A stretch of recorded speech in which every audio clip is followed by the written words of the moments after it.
मोतीलाल ओसवाल बँकांचे घोटाळे, बँकांचे घोटाळे, बँकांचे घोटाळे। इस वक्त मैं मुंबई महाराष्ट्र आज़ाद मैदान में हूँ। उप घोषणा व जन आंदोलन महाराष्ट्र सर्व शेतकारी व कर्जदारांच्या वनिती। तो हम यहाँ पे जो है इन लोगों से बातचीत करूँगा। आम्ही सर्वजण मोतीलाल ओसवाल आणि इतर NBFC फायनान्स कंपनीचे कर्जदार आहोत। आम्ही गेल्या 3 दिवसापासून मुंबई येथे आझाद मैदानावर उपोषणासाठी बसलेलो आहोत। आमच्या सर्वांच्या या कंपनीविरोधात अनेक तक्रारी आहेत।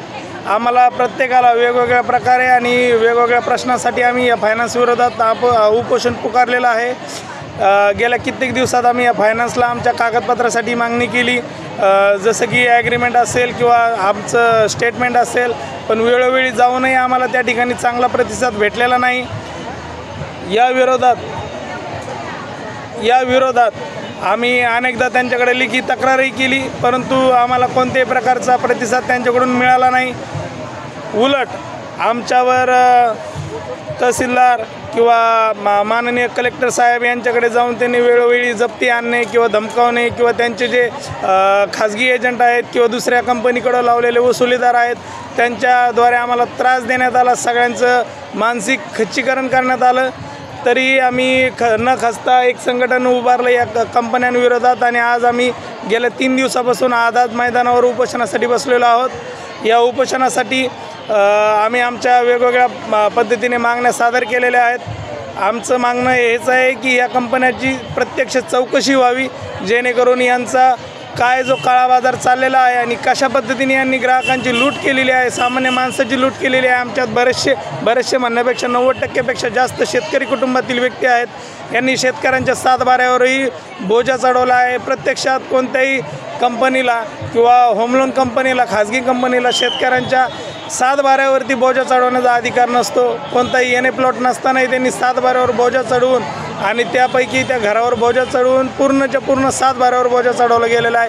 अशाही बरेचसे प्रकरणं आमच्याकडे आहेत।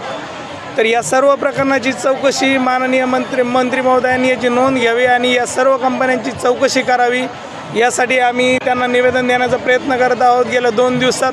परंतु म्हणावा असा प्रतिसाद आम्हाला कोणी भेटलेला नाही, कुठेही भेटलेला नाही। तरी आपल्या चॅनलमार्फत आम्ही सर्वांना नम्र विनंती करतो की कृपया सहकार्य करा आणि होता होईल तितकं मंत्रिमंडळापर्यंत आमचं म्हणणं पोहोचवा। अन्यथा जर आमचं म्हणणं इथंही ऐकलं गेलं नाही तर आम्हाला वेगळ्या मार्गाने जावे लागेल। आजपर्यंत गेल्या 2 वर्षापासून आम्ही या कंपनीविरोधात वेगवेगळ्या पद्धतीने मोर्चे करतोय, आंदोलन करतोय। अहमदनगर जिल्हाधिकार्यालय असेल, नाशिक इथं मंडलाधिकारी असेल, विभागीय आयुक्त असेल, प्रत्येक ठिकाणी आंदोलन करून आम्हाला आत्तापर्यंत कुठेही म्हणावा असा न्याय मिळालेला नाही। तरी सर्वांना विनंती आहे, कृपया हे आमची कदाचित शेवटची स्टेप असेल। यानंतर आम्हाला वेगळ्या पद्धतीने हे प्रकरण हाताळावं लागेल। असंच प्रकरण काहीसं दिसतंय। मोतीलाल ओसवाल, मोतीलाल ओसवाल बँकांचे घोटाळे, बँकांचे घोटाळे, बँकांचे घोटाळे।